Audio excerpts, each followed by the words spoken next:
Endeavor, Horizons of the Infinite, Episode 18. Endeavor to Meet a Legend, Part 1. By Elton Gar. The Starship Endeavor had changed. There was a cohesion among the crew that was exactly what the captain had been trying to create. But it had come at a cost that Tabitha believed was too high. He had told the crew about the Nexari, an ancient alien species that planned to destroy not only humanity, but every spacefaring race in the galaxy. But while everyone agreed something had to be done, no one had any idea what they could do. The enemy could do things that humans couldn't even explain. Still, the anticipation was almost worse. They could live out their entire lives before the enemy arrived. But knowing the outcome would be the death of the next generation made everything seem pointless. "I'm still not convinced telling the crew was the right decision," Tabitha said, as she took a bite of the carefully calibrated meal in front of her. Her genetic alterations allowed her to survive eating almost anything, but for them to work at peak efficiency, her diet was far more precise. The ship is too small to hide something like this. This way, we gain some trust, Adrian said. "And made it much easier for the tribunals when the crew are arrested for having top-secret information," Tabitha answered. She didn't bother to point out they had committed a far more serious offense. That was in part because she had agreed, and in part because she didn't know if they had committed any crimes. The Endeavor was a corporate ship, not a military vessel. Having something to show for it would help. Have you found anything interesting? Adrian asked. "The Endeavor is filtering the pulse, but most of the data sent on it is personal letters, survey information, and things that only matter to the people who sent them," Tabitha said. We should at least keep the crew busy. Sitting here, wallowing in fear, isn't helping anyone, The captain said. Even the frontier seemed more important now. Humanity needed to grow as fast as possible both in size and technology, and the frontier was where most of that growth was happening. "Nothing that requires the Endeavor," Tabitha said. When she had agreed to join the Endeavor's crew, she had imagined they would face the same difficulties as the Scouts, surviving by their wits and skills. But the Endeavor wasn't a scout ship. It was practically a battleship, and one with a budget. That meant, while there were hundreds of places on the frontier that needed aid at any given moment, there were almost never any that were worth the cost in fuel to visit. The crew needs to feel useful. Pick one and decide it's important, Adrian said. He was right. Morale was terrible, and if they didn't turn it around, the permanent culture of the ship could be impacted. But most of the crew was too smart to not see through busywork. "I'll try to find something that requires more than the doctor giving basic inoculations," Tabitha said. Then as she stood up she said, "And perhaps these meals are a bit more useful than I anticipated." Tabitha hadn't been as resistant to meals with the captain between shifts as the doctor, but this was the first time she acknowledged the value of the more relaxed setting that allowed for extra time in the handoffs. That she hadn't waited for him to respond suggested how uncomfortable that made her. And that made it matter more. Then, as if waiting for her to leave, Edric walked into the captain's ready room from the other door. He didn't speak when he entered. He walked across the room, picked up a chicken wing from Adrian's plate and then said, "I couldn't help but notice we've been monitoring the pulse for far longer than necessary." We're waiting for orders, the captain said, more off-kilter than he should have been by the Spirit Keeper's casual appearance and relaxed manner. "And here I was assuming you were trying to fix the morale problem. But the Endeavor won't find what you're looking for," Edric said. We don't need a world-shattering crisis to solve. We just need a win, and there are plenty of those on the pulse, The captain said. "Like that planet that has a critical potassium shortage. You can heroically give them a crate of pills. That will make the crew feel better about being here." The captain had stopped being surprised by Edric's guesses. He couldn't know that Tabitha and Adrian had just discussed going there. But he didn't have to. The pulse wasn't secret, so he would have seen the same aid requests they had. Do you have a better idea? You have to stop thinking of the pulse like a station database. Most of its information is hidden in a dozen different ways, and even if it wasn't, there are so many rumors, lies, mistakes, and subterfuge that the AI could search it for a month and never really know which was true. Unless you want to convince me, he's become good at picking up subtle clues. And you can do better? The captain asked. I hope I'm better at understanding people than the Endeavor's AI. But I don't like wasting my time. You've had 400 bored overachievers reading the pulse for months. They talk about things differently when their captain isn't around. For once, you could just get on with it, instead of pretending you're convincing me. Adrian said. Fine.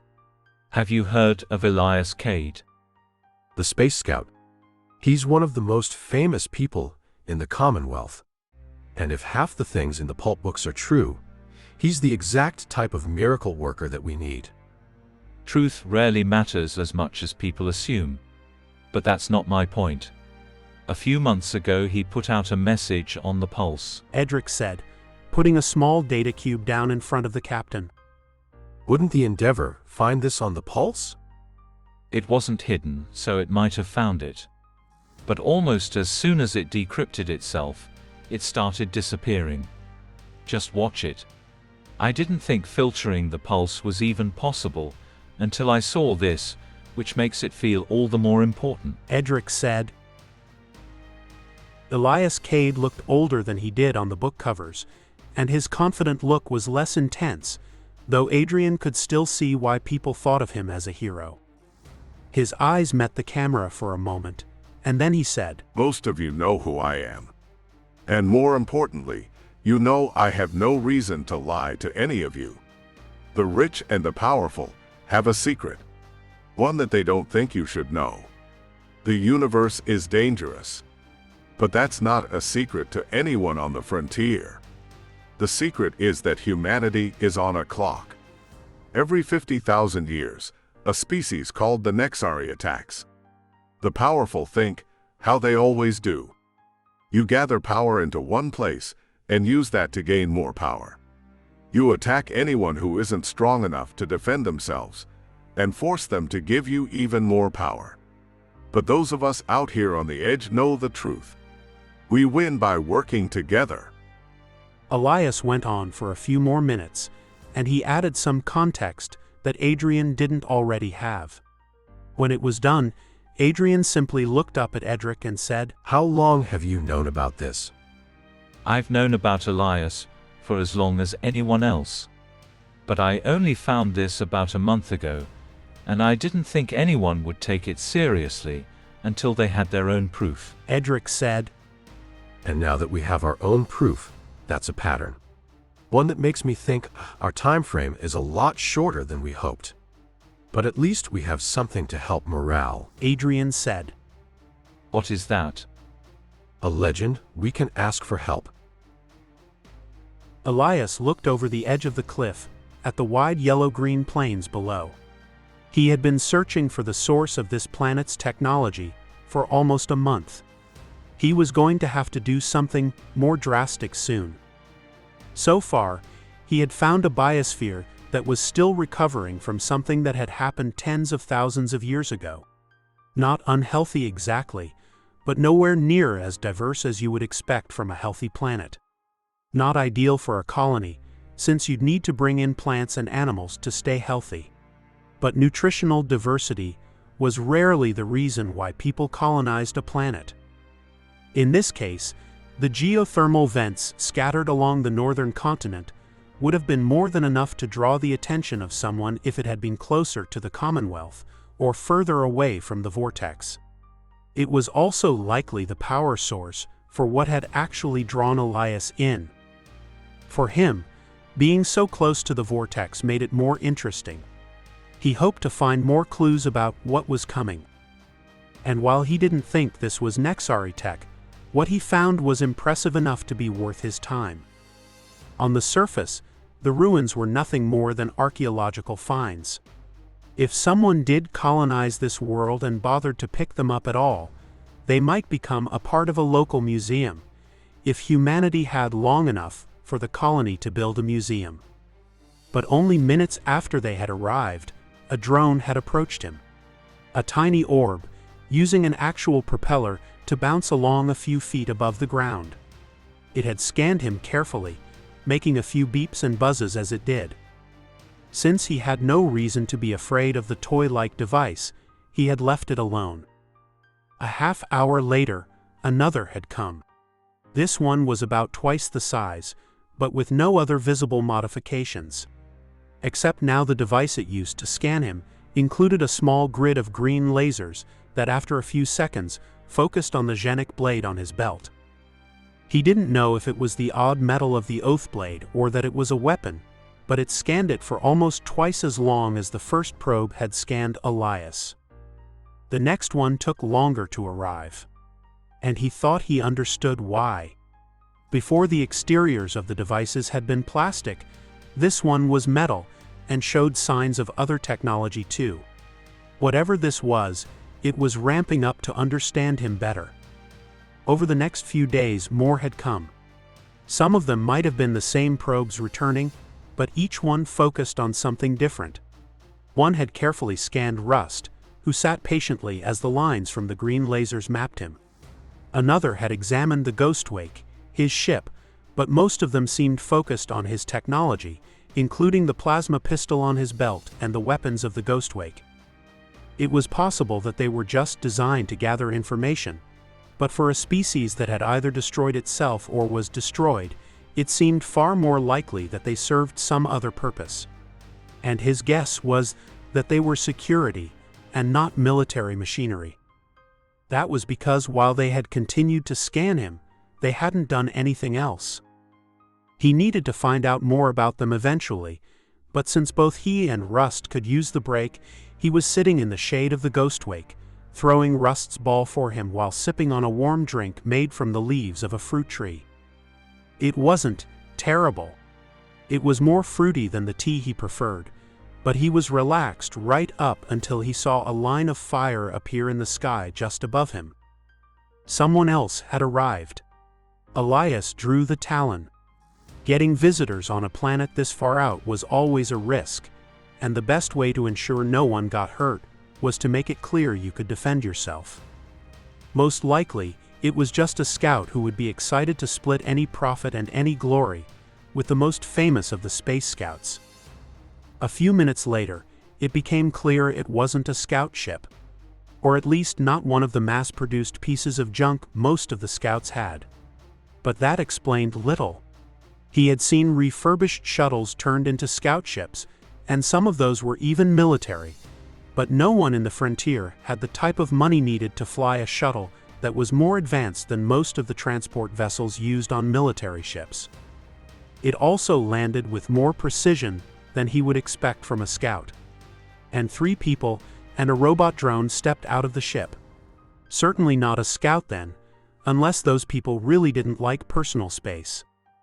They looked like corporate goons. For a moment, he wondered if Vitalis had finally found him. But the uniforms weren't right, and none of them had weapons out. The short blonde woman stepped to the front and said, "Are you Elias Cade?" Elias took a deep breath. Someone had come all the way out here looking for the person in those stupid stories about him. Someone who was rich enough to not only afford a shuttle that insane, but to fly a ship big enough to need one. One of the old families, he guessed. What if I'm not? He asked, hoping that perhaps they didn't know who he was, though he knew that was almost certainly not true. You didn't spend months flying into the frontier and into one of the most dangerous areas of space, then turn around because someone didn't want to talk to you. Then you're under arrest for theft of the Ghostwake, The man behind her said. His uniform had the subtle hints of the MPs in the Commonwealth Army, but not enough to be confused for one. The blonde woman who was at the front gave him a half-annoyed, half-amused look and said, I'm Tabitha, this is Mick and Regan. And the drone is the Endeavor. She looked as if that should mean something to him, but he hadn't connected regularly to the pulse for years and hadn't used it at all in the last months, so he said, I'm not buying what you're selling. I think you might be. I met one of the Pinnock Sea, Tabitha said, and immediately the entire situation seemed to shift. It was like when you had gotten lost and then stepped out into an area you recognized, and the entire world seemed to shift. You need to quarantine the entire world and create the best perimeter you can. Elias said. He had known that the fight was coming soon, but he had hoped that the incidents he had faced were isolated, and they might have longer before the war began. They haven't attacked yet. We found one of their ships, Tabitha said. Still, one incident is an anomaly. 3 is a pattern. Elias said.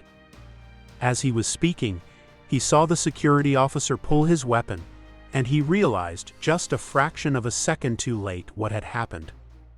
3 of the probes had approached, and unlike the small plastic sphere that had come before, these were bigger and moved with more authority. They even had tools and antennae attached. They could have looked like weapons to Mick, who drew his weapon and fired. The bullet ripped through the probe, which practically exploded under the impact, and the other 2 turned to fly away. The best chance now was to destroy those probes and hope that they hadn't reported back yet, so Elias drew the Talon and shot the further of the 2 drones with the plasma weapon. The hum of his weapon recharging reminded him of the dangers of having a 4-second recharge on his weapon. But knowing that delay was there was also part of the reason he hadn't shot at them until now. But while the security officer was a bit quick on the trigger, he was also a competent shot. The third of the drones was hit in its center, and as it went down, it launched a thumb-sized device that flashed bright red. They're just trying to scan you to see if you're a threat. Elias said, annoyed. Well, they know now. We should get out of here, Tabitha said. The dry humor in her voice was something Elias could enjoy under different circumstances. So some colonists can show up here in 10 years and have no idea why the things on this planet are shooting at them. No.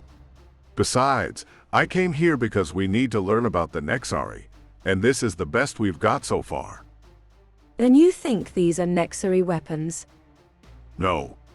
I'm not even sure the Nexari have technology at all. And it's nowhere near advanced enough to be one of their client races. But it's still doing things I haven't seen human technology do. Elias said. Then you have a plan? The Endeavor drone asked. To not aggravate the probes while I explore the planet. Elias said. He couldn't help but be annoyed. He probably would have done the same, eventually, but he had been enjoying the vacation. But with as much trouble as he had trying to convince people to help him, he couldn't spend his time complaining because the help that came didn't do things exactly his way. Do you know where the probes are coming from? Tabitha asked. She was clearly used to being in command, and so far as he could tell, she was competent because finding the source of the drones was important.